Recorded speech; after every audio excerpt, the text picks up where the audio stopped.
नमस्कार प्रिय मित्रों, आज हम आपको सुना रहे हैं पितृपक्ष की पावन कथा। वह पावन कथा जिसे स्वयं श्री कृष्ण भगवान ने गरुड़ जी को सुनाई थी। तो चलिए फिर प्रारंभ करते हैं समय न गवाते हुए। पितृ कहते हैं कि हम सिर्फ आशीर्वाद देने आते हैं, लेकिन अगर तुम लोग हमारा श्राद्ध नहीं करते तो हमें शांति नहीं मिलती और हम श्राप बनकर लौट जाते हैं। पितृपक्ष की अद्भुत एवं पावन कथा। ये कथा केवल सुनने मात्र से ही मनुष्य के जीवन के सारे पाप नष्ट हो जाते हैं। जो व्यक्ति श्रद्धा और मन से इस कथा को सुनता है, उसके ऊपर यदि पितृ दोष होता है तो वह समाप्त हो जाता है। उसके जीवन के सारे दुख, दरिद्रता, विघ्न, बाधाएं सारी मिट जाती है और उसके घर में सुख समृद्धि का वास होता है और धन धान्य की कभी भी कोई कमी नहीं रहती। ये कथा सुनने वालों को अपने पूर्वजों का आशीर्वाद मिलता है और उनका जीवन खुशियों और सौभाग्य से भर जाता है। पितृपक्ष का महत्व अत्यंत ही गहरा है। इसे जान पाना बहुत ही मुश्किल है, लेकिन शास्त्रों में कहा गया है इस समय हमारे पूर्वज स्वयं धरती पर आते हैं और अपने वंशजों से मिलने के लिए अपने वंशजों से तर्पण और स्मरण की अपेक्षा करते हैं। जब हम उनका विधि पूर्वक स्मरण करते हैं तो वे संतुष्ट होकर हमें आशीर्वाद देते हैं। उनके आशीर्वाद से जीवन में सफलता, शांति और प्रगति का मार्ग प्रशस्त होता है। लेकिन यदि हम उन्हें भुला दें तो उनका असंतोष परिवार में दुख और विघ्न को बढ़ा देता है। इसलिए पितृपक्ष केवल एक धार्मिक पर्व नहीं, बल्कि यह हमारे पूर्वजों के प्रति कृतज्ञता व्यक्त करने का सर्वोच्च अवसर है। यही महान कथा भगवान श्री कृष्ण ने अपने प्रिय वाहन गरुड़ जी को सुनाई थी। जब गरुड़ जी ने विनम्र भाव से भगवान से प्रश्न किया कि हे प्रभु, पितृपक्ष का इतना महत्व क्यों है? इसमें कौन सा रहस्य छुपा है? प्लीज कृपया वो आप मुझे बताएं और इसे मानने से जीवन के सारे दोष कैसे मिट जाते हैं। तब भगवान श्री कृष्ण ने धीरे से मुस्कान के साथ कहा, गरुड़, पितृपक्ष का महत्व शब्दों में नहीं समा सकता। इसे समझने के लिए तुम्हें एक कथा सुननी पड़ेगी। इस कथा को सुनने मात्र से ही पितृदोष समाप्त हो जाते हैं और जीवन से दुख और दरिद्रता दूर हो जाती है और घर और परिवार में सुख समृद्धि का वास होता है।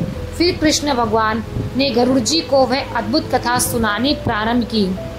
दोस्तों, आप सभी भी सच्चे भाव से इस कथा को ध्यान पूर्वक सुनना।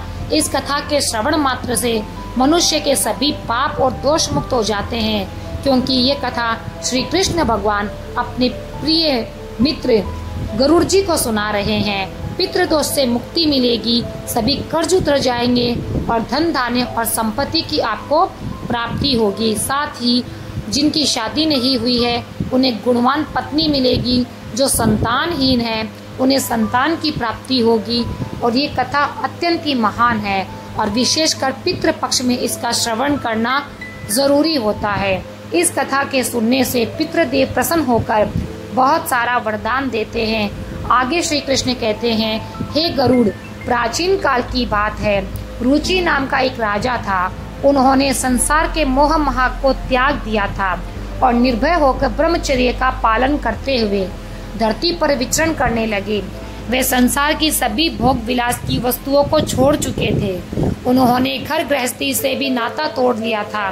वे केवल एक बार भोजन करते और अधिकतर वन में ही विचरण करते थे। राजा रुचि को एक ऐसा वैराग्य धारण किया जीवन देखकर उनके पितृज्ञ अत्यंत दुखी हुए।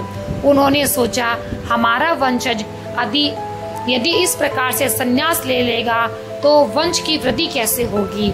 इससे तो हमारा वंश ही नष्ट हो जाएगा।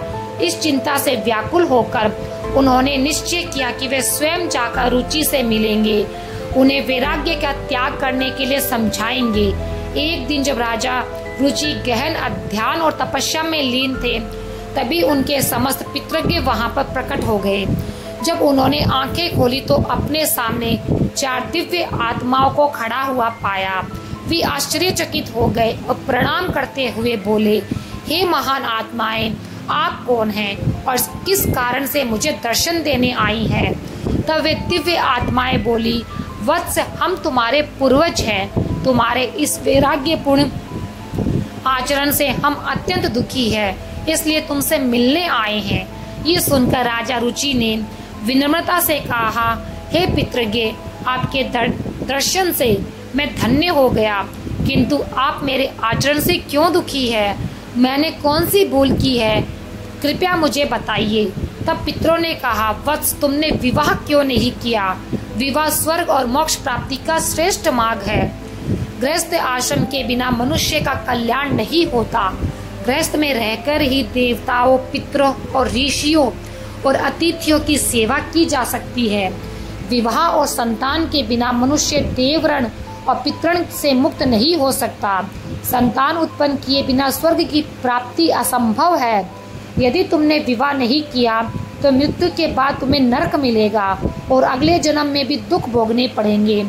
राजा रुचि ने उत्तर दिया, हे पितृ, विवाह करना अत्यंत दुखदायी है। इससे पाप बढ़ता है और अंत में अधोगति मिलती है। इसी कारण मैंने विवाह त्याग दिया। स्त्री के साथ संबंध करने से मुक्ति नहीं मिलती। जो व्यक्ति अविवाहित रहकर विद्या अर्जित करता है और ज्ञान से आत्मा को शुद्ध कर सकता है, वही श्रेष्ठ है। इसलिए मैंने ब्रह्मचर्य का मार्ग चुना। ये सुनकर पितरों ने कहा, वत्स, तुम्हारी बात उचित है कि इंद्रियों को वश में रखकर आत्मा को ज्ञान से निर्मल कर पाना मुश्किल है, किंतु ये कल्याण का पूर्ण मार्ग नहीं है। यज्ञ, तप और दान के द्वारा अमंगल दूर होते हैं और जो शुभ और अशुभ कर्म फल की इच्छा रहित होकर किए जाते हैं, वे बंधन का कारण नहीं बनते। पूर्व कर्म का क्षय केवल भोग से ही होता है। पूरे जन्म का जो पुण्य कर्म है वो सुख दुख का भोग करने से निरंतर क्षीण होता रहता है। तब अर्ष रुचि ने कहा, पितामह, वेदों में कर्म मार्ग के प्रतिपादन द्वारा अविद्या और माया की पुष्टि की गई है। फिर आप मुझे विवाह करने के लिए क्यों कह रहे हैं? विवाह करने से तो मेरा ही अनष्ट होगा। पितरों ने उत्तर दिया, वत्स, ये सत्य है कि कर्म अविद्या है, किंतु विद्या प्राप्त करना भी एक प्रकार का कर्म है। शास्त्रों में जो विविध कर्म बताए गए हैं, सज्जन पुरुष उनका उल्लंघन नहीं करते। उन्हीं के पालन से मोक्ष की प्राप्ति होती है। शास्त्रों में विवाह का आदेश दिया गया है। विवाह न करने वाले पुरुष को मुक्ति नहीं मिलती। संतान के बिना मोक्ष संभव नहीं है और संतान के द्वारा किए गए श्राद्ध कर्म से ही पितरों की तृप्ति और पुरुष को मुक्ति मिलती है। इसलिए हे पुत्र, तुम विधि पूर्वक विवाह करो। यदि विवाह नहीं करोगे तो तुम्हारे सारे कर्म व्यर्थ हो जाएंगे। तुम विफलता की ओर प्राप्त होंगे। हमारे वंश का नाश हो जाएगा। हम पितरों की आत्मा अतृप्त रह जाएगी। फिर पितरों ने आगे कहा, वत्स, विवाह करके संतान उत्पन्न करने से ही तुम अपने पितरों को संतुष्ट कर सकोगे। फिर श्री कृष्ण कहते हैं, हे गरुड़, पितरों के ऐसे वचन सुनकर श्री रुचि को बड़ी ग्लानि हुई और उन्होंने विवाह करने का निश्चय किया। तब उन्होंने अपने पितरों से कहा, हे पितृज्ञ, अब मैं वृद्ध हो गया हूँ, मुझे कौन अपनी कन्या देगा? वैसे भी वृद्धावस्था में विवाह करना अत्यंत कठिन है। पितरों ने कहा, वत्स, यदि तुमने हमारे वचन का पालन किया तो हम पितरों का पतन नहीं होगा, और यदि तुमने हमारे वचनों का पालन नहीं किया तो हम पितरों का पतन हो जाएगा और तुम्हारी भी अधोगति होगी। इतना कहकर वे अदृश्य हो गए। श्री कृष्ण आगे कहते हैं, हे गरुड़, पितरों की बातें सुनकर और श्री की रुचि अत्यधिक व्याकुल हो उठे। वे अपने पितरों की मुक्ति के लिए विवाह करने का विचार करते हुए कन्या की खोज में पृथ्वी पर चले गए, किंतु उन्हें कहीं भी योग्य कन्या ना मिली। बार बार पितरों के वचनों को याद करके वे चिंता में डूब जाते और सोचते, मैं क्या करूं, कहाँ जाऊं? मेरे पितरों की मुक्ति के लिए कौन सी स्त्री मुझसे विवाह करेगी? बहुत देर तक मनन करने के बाद ऋषि रुचि ने ब्रह्मा जी की तपस्या करने का निश्चय किया। उन्होंने 100 वर्षों तक वन में एक घोर तपस्या की। उनकी कठोर साधना से प्रसन्न होकर जगत पिता ब्रह्मा जी उनके समक्ष प्रकट हुए और बोले कि हे रुचि, मैं तुम्हारी तपस्या से प्रसन्न हूँ। जो भी आशा रखते हो बताइए, मैं उसे पूर्ण करूँगा। तब ऋषि रुचि ने विनम्रता पूर्वक प्रणाम करते हुए कहा, हे परम पिता, मेरे पितरों ने मुझे संतान उत्पन्न करने का आदेश दिया। किंतु मुझे विवाह योग्य कोई कन्या नहीं मिली। कृपया मुझे एक कन्या प्रदान करे ताकि विवाह करके मैं संतान प्राप्त कर सकूं। तब ब्रह्मा जी बोले, हे विप्र, तुम स्वयं संसार के प्रजापति बनोगे। तुम्हारे द्वारा प्रजा की सृष्टि होगी। तुम्हारे पितरों ने जो कहा है वह बिल्कुल सत्य है। तुम्हें विवाह करना चाहिए। इस अभिलाषा को मन में रखते हुए पितरों की पूजा करो। वे प्रसन्न होकर तुम्हें उत्तम स्त्री प्रदान करेंगे और तुम्हारी इच्छा भी पूर्ण होगी। इतना कहकर ब्रह्मा जी अंतर ध्यान हो गए। ब्रह्मा जी के वचन सुनकर आर्षि रुचि ने निश्चय कर लिया कि वे पुनः अपने पितरों को प्रसन्न करेंगे। वे एक नदी तट पर पहुँचे। एकांत में बैठकर अपने पितरों का तर्पण किया। तर्पण के बाद एकाग्रचित होकर वे भक्ति पूर्वक पितरों की वंदना करने लगे। तब श्री कृष्ण कहते हैं, हे गरुड़, राजा रुचि ने जो स्तुति की अपने पितरों के लिए, उसे प्रत्येक मनुष्य को ध्यान पूर्वक सुनना चाहिए। ये स्तुति सब पापों और दोषों को नष्ट करने वाली है। जो इसे केवल एक बार सुन लेता है उसके अनेक पाप नष्ट हो जाते हैं और उसे पितर का आशीर्वाद भी प्राप्त होता है। इसलिए हे गरुड़, तुम भी इसे ध्यान से सुनो, तभी इस कथा के श्रवण का फल तुम्हें मिलेगा। आर्ष रुचि स्तुति करने लगे। जो अधिदेवता के रूप में विद्यमान रहते हैं और जो श्राद्ध के अवसर पर देवताओं से स्वधा द्वारा तृप्त किए जाते हैं, उन सभी पितृगणों को मैं प्रणाम करता हूँ। स्वर्ग में अवस्थित महर्षि गण भक्ति और मुक्ति की इच्छा से मानसिक श्राद्ध द्वारा जिन पितरों को तृप्त करते हैं, उन सभी पितरों को भी मैं प्रणाम करता हूँ। अग्निसंवाद, वर्ष आज्ञा और सोमपति गण इस श्राद्ध से में मेरे द्वारा तृप्त होकर संतुष्ट हो। अग्निसंवाद पितर मेरी पूर्व दिशा की, वर्ष पितर दक्षिण दिशा की, आज्ञा पितर पश्चिम दिशा की ओर और सोमपति पितर उत्तर दिशा की रक्षा करे। ये सभी पितृज्ञ भूत प्रेत पिशाच और असुरों के कारण उत्पन्न दोषों से सदा मेरी रक्षा करे। विश्व भक्त आराध्य, धर्म युद्ध, शुभानंद, भूतकृत और भूति नामक 9 गण, कल्याण, कलद्र, श्रेय कलता हेतु और अनग नामक 6 गण तथा वरवरेण्य, वरद, तुष्टि, पुष्टि, विश्वपात और धाता नाम से विख्यात 7 गण और महात्मा, महित, महिमा, महावान और महाबल नामक 5 गण, इन सभी पितरों को मैं दिल से प्रणाम करता हूँ। राशि रुचि की इस स्तुति से समस्त पितृज्ञ प्रसन्न हो गए। उसी समय एक दिव्य तेज उत्पन्न हुआ, जिससे आकाश मंडल में चारों ओर प्रकाश फैल गया और संपूर्ण विश्व को अपने तेज से आच्छादित कर लिया। इस अद्भुत प्रकाश को देखकर श्री रुचि घुटनों के बल बैठकर पुनः अपने पितरों की स्तुति करने लगे। उनकी स्तुति सुनकर पितृज्ञ अत्यंत प्रसन्न होकर उनके सामने प्रकट हुए और श्री रुचि ने पुष्प, गंध और विविध नैवेद्य अर्पित किए। पितरों ने उन्हें मन से स्वीकार किया और प्रकट होकर कहा, हे पुत्र, तुम्हारी स्तुति से हम बहुत अधिक प्रसन्न हैं। इसलिए अब तुम निसंकोच अपनी इच्छा बताओ। नतमस्तक होकर ऋषि रुचि ने कहा, हे पितृदेव, ब्रह्मा जी ने मुझे सृष्टि की रक्षा के लिए प्रजापति बनाया है। इसके लिए मुझे गुणवान, चरित्रवान और योग्य पत्नी की कामना है, जिससे संतान उत्पन्न करके मैं अपना और अपने पितरों का हरण चुका सकूं। तब पितरों ने कहा, वत्स, इसी स्थान पर इसी क्षण तुम्हें उत्तम और मनोरमा पत्नी की प्राप्ति होगी। उसी से तुम्हें एक तेजस्वी पुत्र उत्पन्न होगा, जो बुद्धिमानी और बलशाली होगा। उसका नाम रोच होगा। वह तीनों लोकों में प्रसिद्ध होगा। उसके भी अनेक महापराक्रमी और पृथ्वी का पालन करने वाले पुत्र होंगे। ये कहकर समस्त पितृज्ञ आशीर्वाद देकर अंतर्ध्यान हो गए।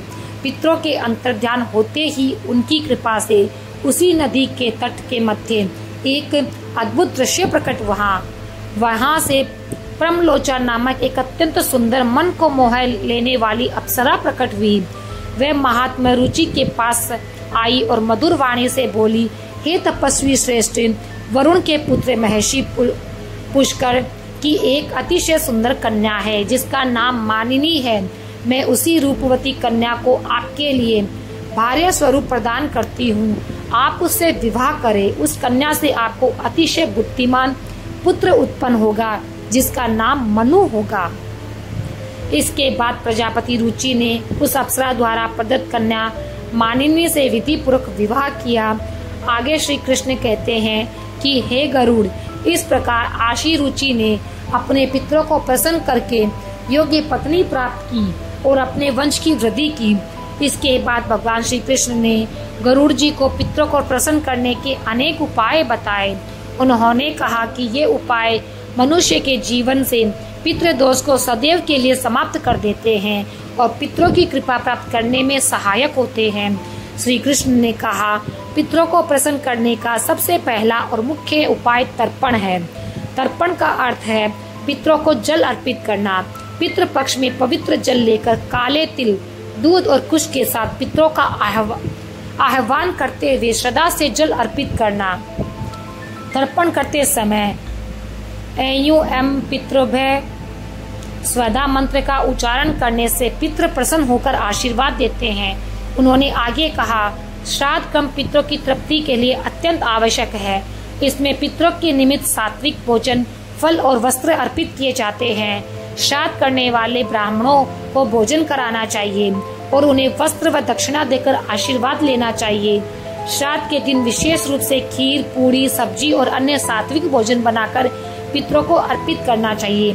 तीसरा उपाय श्री कृष्ण ने बताया, गाय, ब्राह्मण और अन्य जीवों को भोजन कराना। विशेषकर गाय, कुत्ते और कौवे को भोजन देने से पितृ तृप्त होते हैं। श्राद्ध के दिनों में गाय को रोटी, हरी घास व कौवे को चावल और खीर अर्पित करना विशेष शुभदायक माना जाता है।